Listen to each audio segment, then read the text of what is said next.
Aziz yurttaşlar, bunaçalar yine keyinki zakazlarınızdan tayyor oldu. Bu granit şekildeki kara muramur bu. Bunu sokla işlep verdik. Bu seri renkte, bu sarı renkte. Bu ak.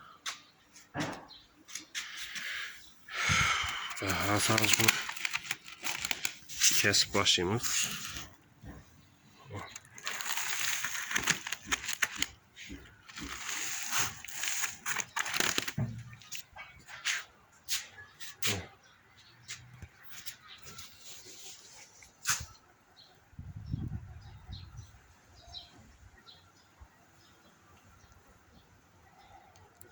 Zorları, nakışlarını zaten göstereceğim.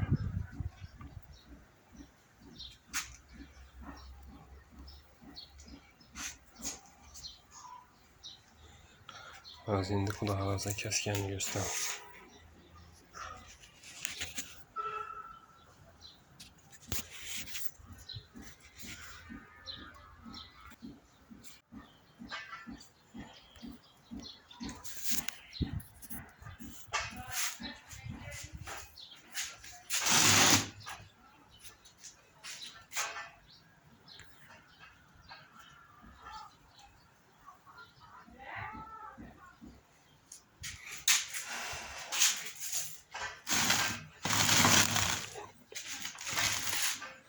Kesilişi.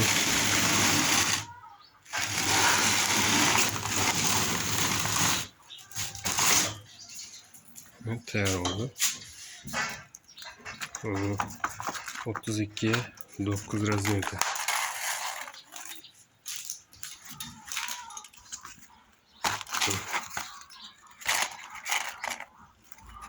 Nakışlarını şimdi deniyor, çevirişlerine takılıyor, düşük kanal.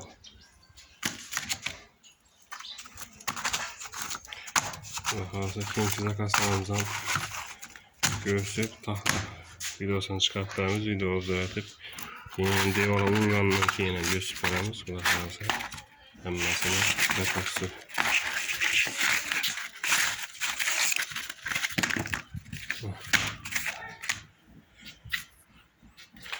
Bıçaklarımızdan zavuz koyu standart kesedi.